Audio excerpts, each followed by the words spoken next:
President Donald Trump on Wednesday declined to say whether the United States would join Israel's bombing campaign in Iran, as that conflict stretched into its seventh day. I may do it, I may not do it. I mean, nobody knows what I'm going to do. Later on, at an event in the Oval Office, Trump was again asked if he had decided whether or not to join the war.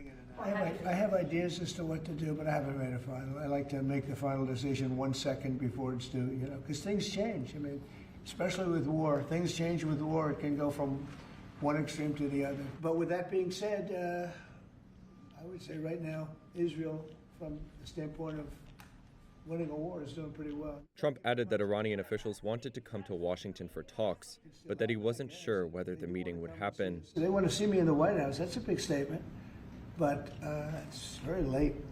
Is it enough of a statement? Israel said its Air Force on Wednesday had destroyed Iran's police headquarters in the capital, Tehran.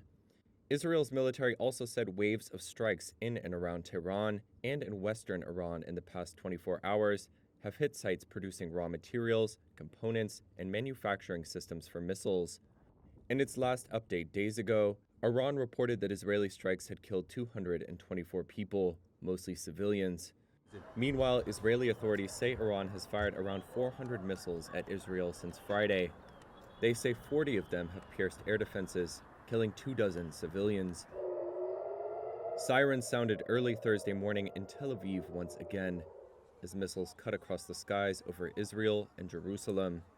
Trump has veered from proposing a swift diplomatic end to the war to suggesting the United States might join it.